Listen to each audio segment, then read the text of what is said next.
direct my first question to Mike Christie at the end, who directed the film.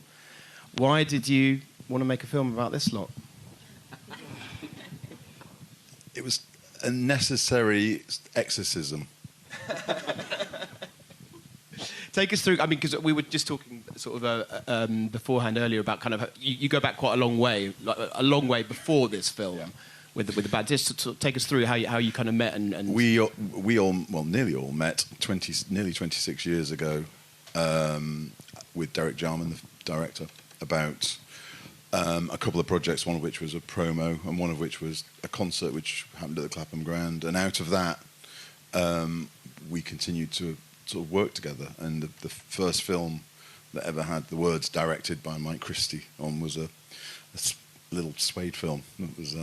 Possibly the last, too. So yeah, but actually, that's why I was really desperate to make another film really quickly, just in case. So, yeah, that was it started 25 years ago, and here I am, still. And you obviously had a big thing in your favour in the sense that you had this treasure trove of archive material assembled by Simon. Yeah. Mike had his as well. He's got loads of stuff, because he was filming all the time as well, so he had quite a lot of archive stuff. But there's a lot sort of said these days about the kind of the age of the iPhone, the fact that, you know, documentaries like the Amy Winehouse one, you had this huge surplus of material, but you kind of predated that. I mean, so did you always have in mind that it might end up being inserted into something like this? Yeah, I mean, I always wanted it to. I was a really big fan of The Clash back in the day, and they had a film called Rude Boy, and I watched this film about 100 times, and I always thought, if I'm ever in a band, I want to make something like this, but much better.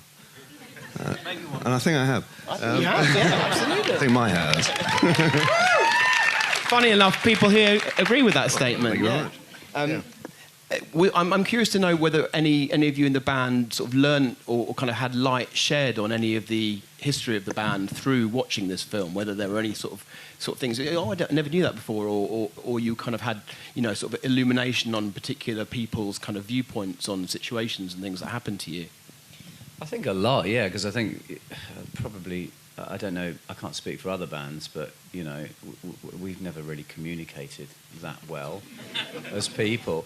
You know, you kind of, it's a weird thing being in a band. You kind of like, you get to know each other very, very young, and you kind of, even though you're very, very familiar with each other, you spend a lot of downtime with each other and a lot of time over the years. In a certain ways, you sort of don't know each other. You kind of get into a sort of certain way of behaving together. And so sometimes you don't talk about things, even the really big things, you know. And so hearing everyone's kind of opinions about stuff and their perspective from these lots of key moments in our career was very interesting. But I think more importantly than that, I think it's been a really worthwhile thing for us to do as a group of people.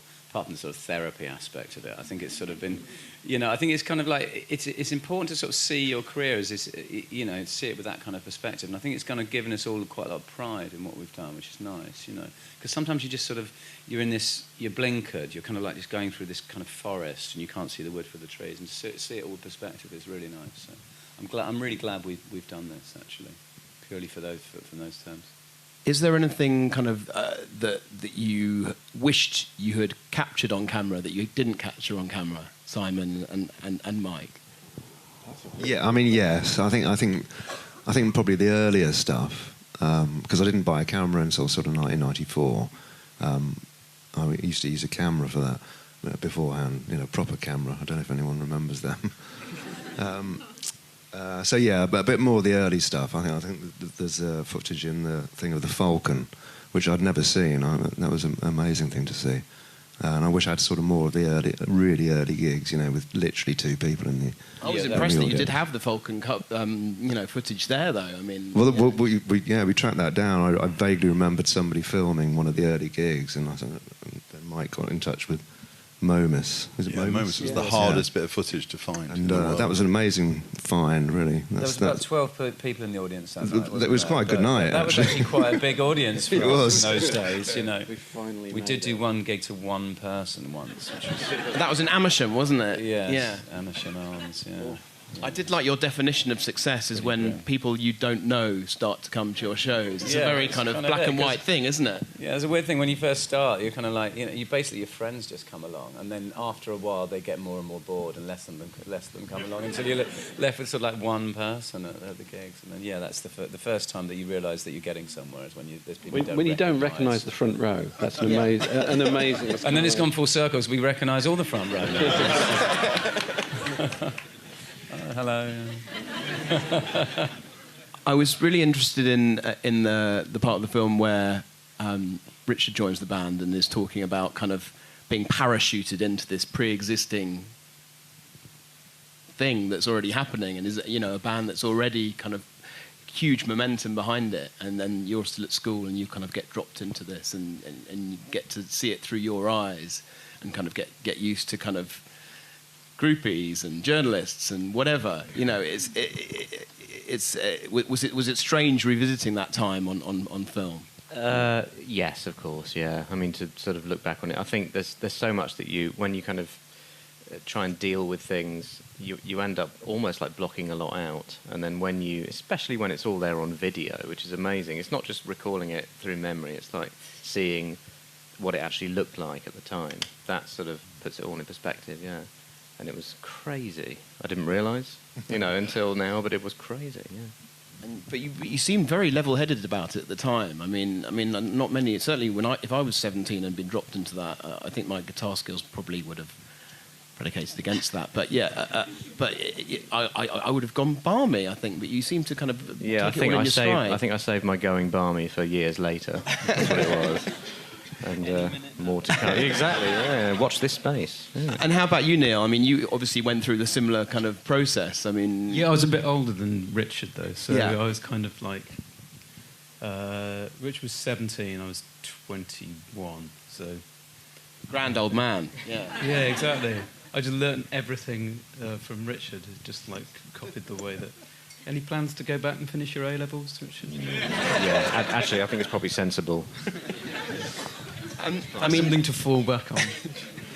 There's a lot of dark stuff in the film. I mean, was that the plan from the beginning? You weren't going to shy away from the difficult stuff, from Bernard leaving? Yeah, absolutely. Yeah, I think that's the interesting stuff, isn't it? No one wants to kind of have some sort of powder puff kind of promotional tool. That was the last thing we wanted to make. We wanted to make something that kind of dug quite deep into where we'd gone wrong, because I think that's kind of like that's the interesting stuff. I think Suede's career has been very up and down. We've made lots of mistakes, and we've done lots of things right and done lots of things wrong, and I think that's really interesting. Bands that just sort of like have this sort of steady, neat little kind of like climb up the ladder and just achieve success, and it just sort of, it's dull to me. And of course, a lot of the dark stuff that happened to you fed directly into the music anyway, so it's relevant. Yeah, of course. Yeah, and that's where you find that the friction is where you find the interesting things to write about. Absolutely, and an album like Dogman Star is a very interesting record. It's quite a unique record, sounding record, because it was born of quite unique circumstances. When you look at what happened to Suede as a band with the initial success of the first album and the way we were kind of catapulted into this position, very sort of like lofty position. And the huge sort of media scramble that was around us, and then Bernard leaving at that point. It was a kind of unique crucible, I think, what happened with Dogman Star and the tension surrounding that record and Bernard leaving made it what it was. And I wouldn't kind of particularly want to go back there personally, but it made for an interesting record. The section when you're talking about recording Asphalt World and you just read this Vox interview that Bernard had given where he hadn't been very complimentary. I mean, but that had completely informed the way you were tackling the vocal. Yeah, I think I've always tried to use. I think it's the only thing you can do, isn't it? You use the beauty of music or of any art is that it's a kind of alchemy. Is that you take the pain and you turn it into something golden. And that's the only thing that's what you're presented with all the time. You've got to try and make the best of these things. That said, was there anything that Simon or Mike actually filmed that ended up in the film that you kind of rather wouldn't have been there? Any of you? There's a little bit too long of me singing the song Head Music a cappella. Not long enough. In the vocal, but that was. I think we're all agreed on that. That was very cruel. actually. That Actually, wasn't me, that was him. Yeah. Yeah, I know. The funny thing was there was lots of footage that I expected Brett to kind of watch the film and you know, part of the contract, if you like, was because we had an existing relationship, we had to kind of just be really honest about everything that was in it, but that included the footage. And there were times that Brett was seeing some footage and he didn't know existed, normally because he wasn't necessarily completely there when it was being shot. But the amount of times where Brett would see something and go, oh my God, that's brilliant. And I was completely convinced there was no way it would be staying in the film. Like the beautiful ones bit in your writing room. That's the right side of the line, isn't it? That's kind of, it, you know, it is slightly out of control. It is slightly unruly, but it's still, there's still something charming about it. Well, something amazing came out of it. Yeah, the head music stuff is kind of, it's much murkier because it's just, yeah, I don't have such good memories of that, and it wasn't. Yeah, it's the wrong side of the line there. It's a bit sad in lots of ways. I'm also struck by, you know, compared to some of your contemporaries from the 90s, you're making music that seems just as vital, and you're writing about different things. You're writing about the countryside, about ageing. You know, how hard was it to kind of, once you had come back in 2010, to kind of slip into that kind of songwriting mode and be writing about new things, but still make them Suede songs? I think it was really hard. I mean, the album that we made, Bloodsports, in 2013 or whatever it was a really hard record to make because it was about finding that kind of, you know, that sweet spot again. It's finding that point where it still feels familiar, but it feels fresh, and that was a really hard thing to find again. But on that note, you know, I think our biggest motivation, the reason that we're sitting here and we've made 3 records, which I think are amongst our best records, our motivation for that is possibly the fact that we fucked up so badly the first time round towards the end, and the fact that the last album especially was such a disaster, and half of Head Music was a bit of a disaster as well, and it felt that, you know, it felt like we had a point to prove this time round, you know. And we definitely didn't split up the first time round on a high note, and I think that was what we were trying to rewrite that, you know. And there's quite a lot of kind of debunking the kind of classic kind of mythology of kind of drugs feeding into creativity. Yeah, that's absolute nonsense. Yeah, I mean, that's an absolute, just a myth. You know, I think that the truth is that you know, people assume that there's a link between creativity and drugs, for want of a better word. But I think the truth is that creative people just sort of like seek altered states, and once they've found those altered states, they don't necessarily enhance their creativity. But that's the link that's often made in the public's mind, and I think that's possibly a link that we were guilty of making as well, and you know, towards the end of the 90s. Do you know whether Bernard's seen the film? I don't actually. No. Do we know? Don't. No. Sorry, don't know. No. Probably easier for you to ask. Yeah, no, absolutely. Well, yeah, they very well. We don't know. No.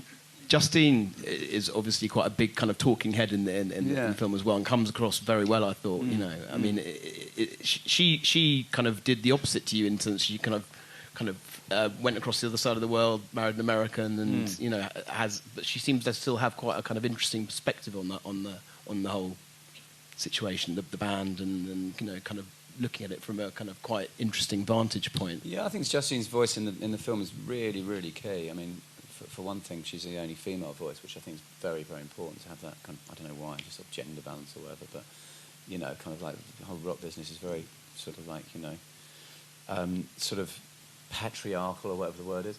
And it's nice to have that balance there. But apart from that, you know, her voice is very, you know, she's got a really key voice. I think that she had a very important sort of role as a sort of cultural kind of figure in the 90s, and I think it's really important, her voice in it. So and it's really nice just to hear her reflection on these things as well.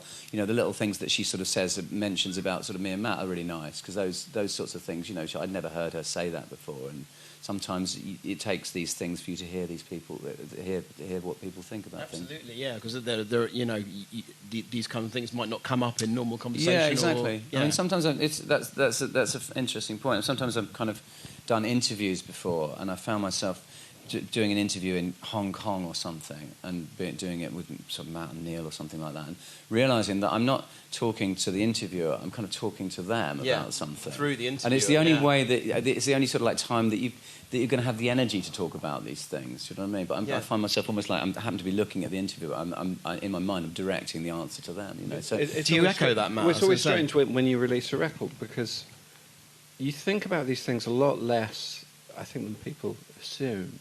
You know what I mean? So much of it is instinct. You've got the rest of your life happening, haven't you? It's not like you're... It's not even that. It's just... It's usually the part of your life that you can trust to instinct, that you don't do because you don't sit down and go, we should do this, this and this. You know, once you start writing, once you get into the studio, instinct takes over.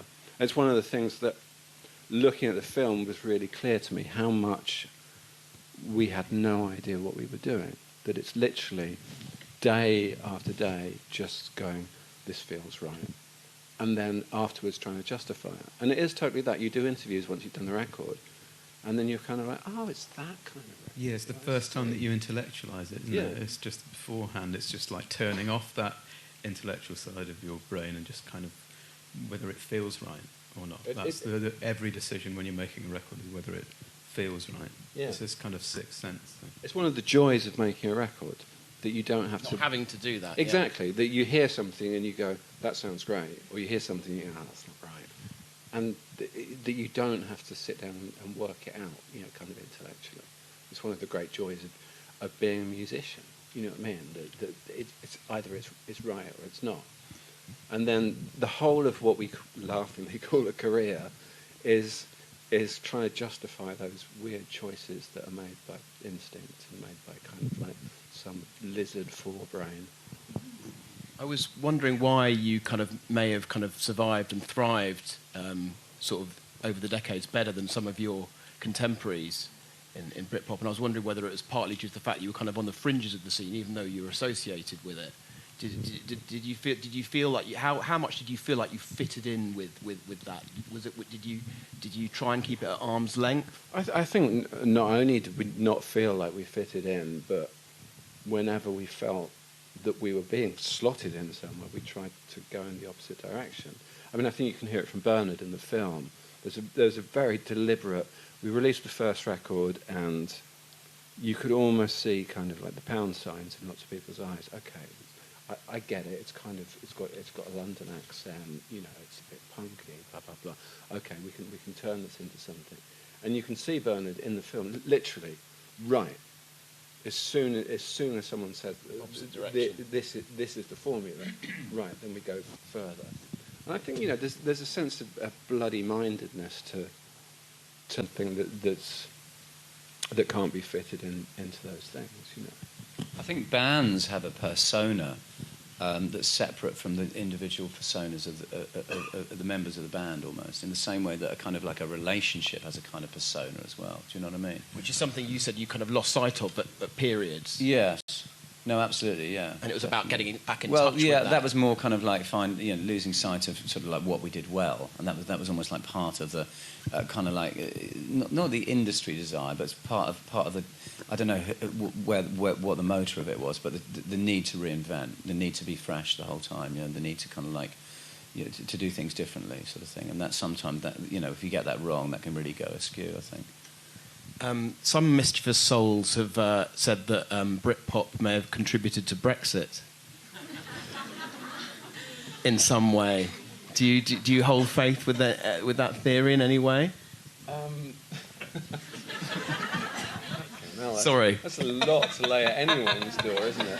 I think that there's a certain kind of person who loved the very kind of jingoistic, small faces, backwards-looking, swinging London idea of Britpop, who I think would be quite comfortable with the idea of Brexit.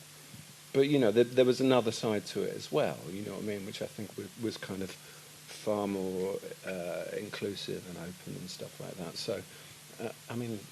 No, I don't. Sorry. It's a bit much, I think most people have answered that question essentially in the negative, but it's one of those questions. As soon as you see the headline, it's a good headline. Did Britpop call Brexit? But as is the case with most of those headlines, the answer is generally no. No.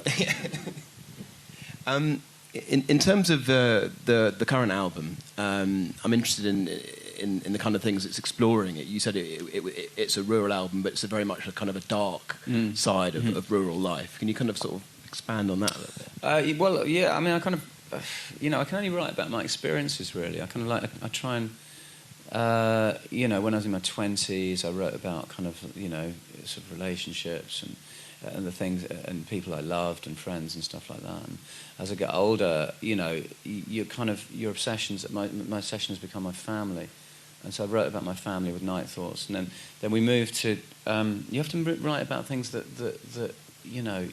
move you in some way. I couldn't write an album about Q&As. Yeah. Yeah.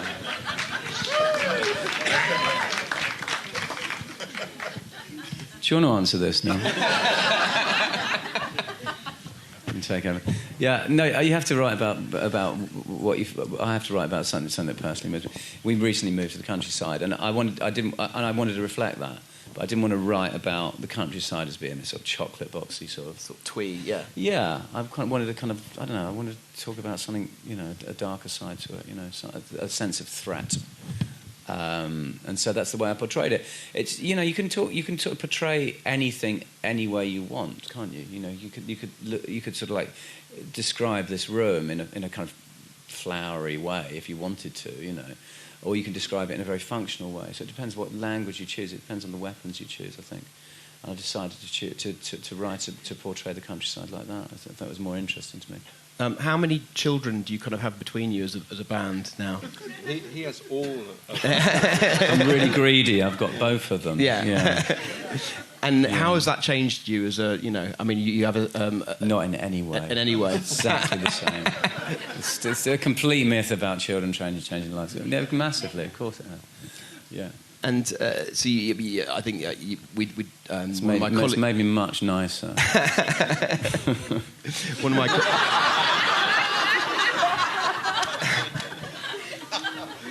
Does everyone agree with that? Yes, we all agree with that.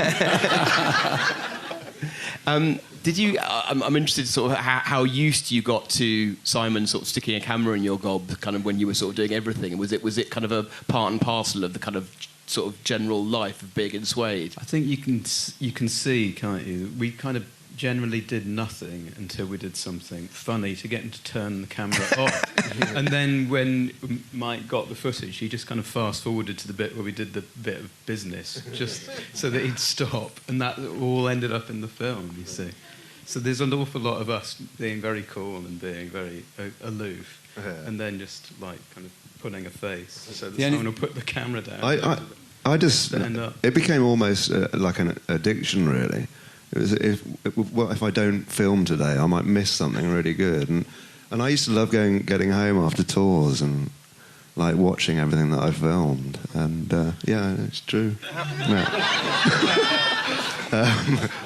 It sounds sad, but... We should go on tour and then Simon would come off tour and watch a film about being on tour. Yeah, I was going to say, very meta. But I think there was some part of me, like, will that be good for the film, I think there was some bit of me, even back then, thinking, this is going to be a good film. But yeah, I couldn't not put it down, you know what I mean? Until someone said, put that fucking camera down. Well, I mean, Neil was talking about people kind of acting out for the camera, and I was sort of quite struck by how kind of on message Ricky Gervais was through the film until the end, where he kind of gets his little dig in. Yeah. That was clever editing. Yeah, there were actually a lot more digs, but I just thought we should just only have one at the end. Yes, lull us into it was like 90% dig, basically, really wasn't it? They were all unusable, weren't they? But so you and Ricky go back sort of the furthest, don't you? Yeah, a long time. I mean, I was, you see it in the film. I was selling tickets in Ulu, and I was there for about 3 years before I sort of met this lot. Yeah, and we used to have quite a laugh in the box office. It was constant. Every day was just hilarious. He was literally the same guy that he is now. It was very funny. Do you think any of the characters in The Office are based on you, Simon? No. I've never thought about this before, but suddenly... No, not at all. I hope not. But he used to stand I used to stand. When I used to my way through them now. I am thinking about it. I've never thought that before. We used to have when we used to have like I don't know Nirvana playing or something. We had like a shop full of people, and he used to stand behind all these people, doing the genie that he did in Extras. And he used to do this behind, and I couldn't work. It was ridiculous. It was just like, pissing myself. But yeah. It was also lovely to see the Osmond brothers together. And, I mean, he's obviously a kind of a star in his own right now. Yeah, he's fucking everywhere. I told my mum he was in it, and she said, yeah, he should be. He's in everything else.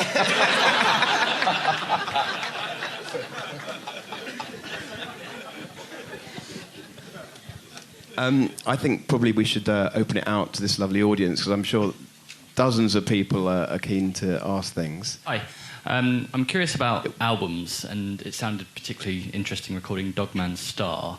And lots of your albums have sort of stood as collective works of songs, and that period you had lots of other songs. Some of my favourite Suede songs from that era didn't get onto that album. And was that a conscious decision to leave, I don't know, My Dark Star off, for example, because it didn't fit with the mood of the album? Or that was just a stupid mistake. I mean, it is my favourite song. I mean, yeah. I mean, some of that sort of B-side sort of stuff about kind of putting great songs on the B-side. Some of that was conscious, and some of it was just stupidity.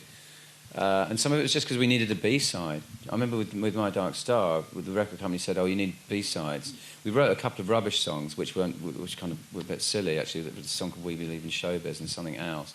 And they were like, no, this isn't good enough. And they put us in the studio, and we needed to write a couple of B-sides. So we wrote My Dark Star and The Living Dead. And, they kind of ended up being two of the best songs from that period. But that's just one of those random things that happens, when you're kind of like in that phase, the imperial phase, they call it, when literally everything you write is kind of gold dust. Things do get lost, and yeah, it's a shame, but it's stupidity. I think basically, if you ask any question that starts, was it a conscious decision when you did so and so, the answer's probably no, unfortunately. Right, who's next? We have this gentleman down here. Hi there. This is a question for Richard, really. We heard in there that you were the one who needed the most persuasion to go back to the Teenage Cancer Trust reunion gig. What was it that pushed you there, that got you there? It was a good cause, basically, and it was just something that I think... it took me a long time to get used to the idea, but I came to a place where I was okay with the idea of revisiting the past, which is never easy sometimes. Sometimes never easy. No, it was kind of, it just felt like, eventually felt like the right thing to do. And we had a few rehearsals, and they just felt really good. I don't know if you remember the first rehearsal we had. The first one was great, wasn't it? We played Film Star, didn't we, first? Yes, that's right. And it's literally within a second, it was like, fuck it. Turn up.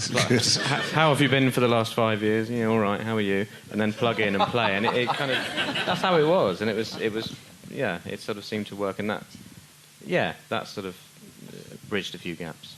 Like a lot of people in this room, I'm looking forward to the 3-disc DVD edition available now. You're welcome, Mike. Has the third disc of some of Simon's archive been vetoed by the band, or they haven't seen it yet? I'm literally doing it this week, actually. Oh, okay. Now. So my next question then is: any hidden gems that we should be looking forward to there? There's loads of stuff. I only started last week, and it's. Yeah, I mean, there's just so much stuff. It's a really hard thing to do. It really is what to put in, what not to put in. I mean, we're talking 800 hours here of footage. Did you re-watch all of it? Yeah. Most of it is us sitting around airports, though, isn't it? Most of it is. Most of it's like him making tea or something. Fucking camera.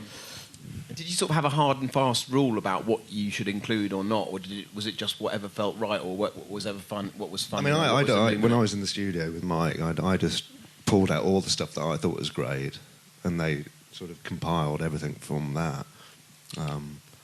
So, I mean, you know, the sort of fine-tuning was down to Mike and his team, really, and they did a great job because, you know, my editing skills are nowhere near like theirs, you know.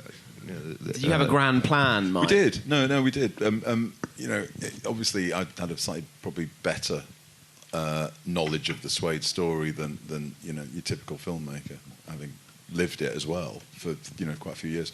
But initially, Brett and I spent a few afternoons just re-talking through their entire career, and then I went away and spent a week writing quite a detailed treatment, which was really the narrative that you see quite precisely. So, and then that was the film that I made. And then, but when you look at a film like Amy, which was made with a similar amount of archive, it took more than a year to edit because they had all this archive, but they didn't have the people who'd shot the archive, and the majority of the archive is Simon's. But not only had he shot all this stuff, he'd spent the last 15 years watching it and rewatching it. So I could ring him up and say, you've got a shot of an ashtray. Yeah, so that's on tape X492, and it's at 43 seconds in, I think. So, we had the narrative kind of roadmap, and then Simon came in. It was like a kind of colouring book. He'd come in and kind of find the tapes and then bugger off again. But it really was quite essential. But also, I mean, we mustn't forget, and I'm sure Simon wouldn't mind me saying this, the vast majority of the archive is Simon's, but there's these other bits of footage, like the Momus footage from the Falcon, but also Alan, who lived with Brett for quite a long time. That domestic footage, even just that bit where Brett's with the guitar around the time him and Justine split up, and the stuff from the songwriting. I think Alan started filming before you did, didn't he, Simon? Oh, he had a camera before me. I think he's actually got lots of that really early stuff, but unfortunately most of it is of him having sex with various girlfriends. Cut between. We're not meant to talk about that. You didn't have to edit it. Some poor soul had to go through all of these tapes. We did have to do a special edit. It's the Suede equivalent of taping over it with a snooker or something. So Alan filmed. Yeah, he had a camera in like '93, didn't he? Yeah. So yeah. Yeah, so I mean, Alan's footage is amazing. I mean, he had some great stuff, like sort of writing songs and stuff around at Brett's house and stuff, which I wouldn't have got because I wasn't there, sort of thing. So yeah, Alan's footage is a very important part of the film, definitely. There were a lot of tapes we didn't look at, wasn't there, in the end? Yeah, I mean, there's loads of tapes that we didn't even go around to looking at. Just from the title. Yeah, exactly. Tour Bus 1, Tour Bus 2, Tour Bus 3, Tour Bus... Hi, I was just wondering, ever since kind of the early days of Suede, it always feels like there's been a kind of relationship with cinema and film. And I was wondering how much your kind of music is influenced by kind of cinema, and also how much the music writing process is a cinematic or visual experience for you. Good question. That's a good question, Totally, I think. Yeah. In fact, in a way, especially when we started, there were lots of like Mike Leigh films and performance. And, weird things that you brought in, like The Shout and stuff like that John Hurt film. We were constantly watching films together, and I think some of the look of the band comes from that, but also some of the kind of the themes. We always used to have this argument, didn't we, about which art form was closest to music, whether it's literature or film. Which one is the one that has that kind of just the emotional heft that music has. So yeah, I think it was a really big thing, and when we came to do Night Thoughts, we got the chance of making a film to go with it, and just the way that visuals kind of strike off music, you know what I mean, and the way that I've always been really frustrated. I think that as a band we've been frustrated with video because it can be so narrative. And in a way, the best things we ever did were the things right back at the start with the guys who worked with Derek Jarman, So Young and the tour films and stuff like that. They were quite oblique to the music, but they added something to it rather than kind of like trying to copy it.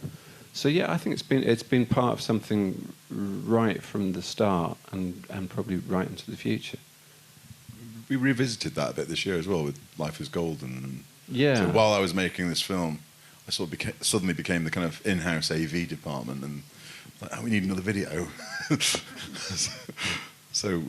we talked a lot about kind of non-narrative. Yeah, and it's something I think we want to do more of. You know, I'm constantly frustrated by the fact that video is they're just basically adverts. You know what I mean? And not particularly good adverts. And there's such an opportunity to do something there that strikes off music in an interesting way. You know, when we did Night Thoughts, it was. I found it so fascinating that you can give a record to someone else and they can produce this whole other piece of art that's based on just the sound of it. Yeah, but that was really interesting with the whole Night Thoughts film, wasn't it? Yeah, that Roger did. that. That it was kind of like, it was almost like sort of his interpretation of the songs, and you know, even though the narrative of the songs that I had was, you know, I didn't sort of like, he didn't slavishly follow that, did he? Not at all, no. And it was just, he just took some of the themes and it sort of created a kind of almost like it stretched it, and it kind of created a new point in between almost, which was nice. So, I mean, it's almost like that thing when you meet people and they say, "Oh, I love such and such a song. It means this to me," and you're like, "Really?" Yeah. But there's something absolutely great about the kind of elasticity. Well, exactly. I don't think, and you never, no one's sort of ever qualified to say exactly what a song is about. I don't think, you know, it's even the writer, because it's, you know, as soon as you give it to an audience, it has a different life. Doesn't it? You know. So yes, a lot. Fab. Anyone else? Yes, we have a lady up here, blonde lady. Hi. I was just wondering, who do you think your contemporaries are in 2018? That's a really good question as well. Yeah. We're not going to do these times things again. The questions are too hard. I don't know the answers. Yeah, what's your favourite colour? Come on. When we're playing Manchester or something. I wish Smash Hits still did, you know, Q&As. You can answer that, man. You're cleverer than me. No, please, someone else. That's Neil, really that's good a Neil question, actually. How do you mean contemporaries? Like peers, you mean? Oh. Yeah. Richard? Within music, or am I your peer? No, it's hard. I don't really know. I don't want to kind of get onto some sort of big, sort of triumphant, sort of bullshit speech about how we're much better than everyone else, because that's sort of, we'll leave that to, you know, people in years ago. It's hard for us to sort of say that we're contemporaries with the bands that we were originally around with. Let's say, for want of a better word, were the Britpop bands, because most of those aren't around anymore, or they're sort of not really around in the same way, kind of thing. So I don't know. But then again, we're not really contemporaries with any modern bands. So I think we've had it's a strange career we've had, because this is the sort of second bite of the cherry, and it feels as though we're sort of forging a new identity for ourselves, kind of, you know, new artistic persona. That's what we're trying to do. I don't really know. I can't really sort of see any parallels with any other band. So I'm going to really cop out of that one and say I can't really see any. I'm sorry. No, but I mean, does anyone else? I mean, I'm interested. I was going to say, Alan, this is probably a question for everyone else, though. I'm always really, really depressed when I go onto like Spotify or something, and I have to play a Suede track to learn something or listen to something, and then it says, "You may also like," and then I'm always like, "Oh, really?" You know what I mean? You're kind of hoping it's going to say Scott Walker, but it always says placebo. You know? My life story. So what about you? Sorry, the lady that asked the question. Can you? I'm going to turn it back on you. I'm going to be like, it's going to be like question time, where you ask it, and I sort of say, well, what about you? What do you think of that? What have you got any contemporaries? What do you say? I'm just. Hi, sorry. No, I'm interested. I guess more in, because I don't know that you do, but I don't think that's a bad thing at all. Yeah. So I guess I'm probably more interested in who you like and appreciate at the moment in music, and who you think is kind of taking on the mantle that you had in sort of 93. Yeah. Yeah, what are you listening That's to? a slightly different question, but yeah. It is a very different question. I'm sorry, I'm but changing also a it good around one. slightly. The answer could be a lot longer now. Actually, weirdly, talking about contemporaries, and I know they're not contemporaries of us, but I think it was really interesting that that Mike did the New Order film before he did ours, because they're a band that I always look at because I think they're really fascinating in how they've been through, in a weird way, some of the changes that we've been through.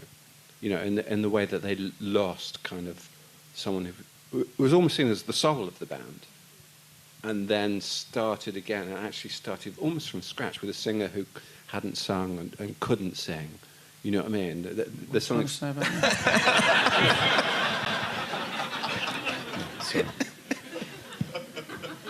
So in a short way, they're a band I find really interesting as someone who's always trying to be a more interesting and better version of themselves. So there's bands like that. There's a lot of bands like that kind of, perhaps almost from the generation before us, that I'm always really interested in seeing how they manage to kind of twist themselves to be interesting still. How would you compare this lot and New Order as subjects, Mike? Oh, that's a tricky question. I mean, there's 5 of them in each band. I don't know. They're completely different. It was really weird. I mean, new members in New Order. There is. I mean, I literally squeezed that film in because we started the Suede film a bit late, and but it was really peculiar because the amount of times where I would have a conversation with a member of New Order or the New Order as a group, and then I'd kind of be coming back. I was just finishing the New Order film when we started the Suede film, and I'd ask a question or something and almost get the same answer because the paths had been very similar. And in my answer to your question, I think the best bands, don't particularly have any other bands that are like them. And you say at the beginning of the film, Brett, you always want to be a band apart. Mm. And, I think you have been. And that's kind of the point, isn't it? Yeah, exactly. No, I've always felt uncomfortable kind of being grouped with other bands. And that's deeply ironic, seeing as we kind of like seen as the kind of progenitors for the main scene of the 90s sort of thing. But that always made me really uncomfortable. The whole idea of kind of like running with a herd. I've always sort of wanted to just be a band apart, I suppose. But I do still remember vividly you emerging, and there was no band remotely like you. It was, and you seemed fully formed as well. You seemed to spring from nowhere, fully formed. Yes. That was, I know that's not quite the full story. You caught it at the right time. Yeah. If you'd have seen us 6 months before, you certainly wouldn't be fully formed. Yes, that was a bit of kind of luck, I suppose. We happened to be doing something artistically. It was a mixture of bloody-mindedness and incompetence. We kind of basically we weren't musically competent enough to sound like the bands that were our contemporaries at the time.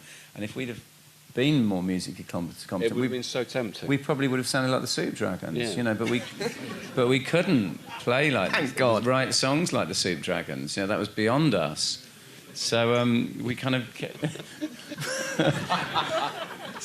terrible fucking admission. So we tried to just be ourselves, and that sort of twisted into this thing called Suede, which was quite lucky. Yeah, I'm very glad it did. I know that everyone has lots and lots of things they'd like to ask, but we'd have to stop. But so can we just have one more big round of applause for Suede and Mike Christie? Thank you.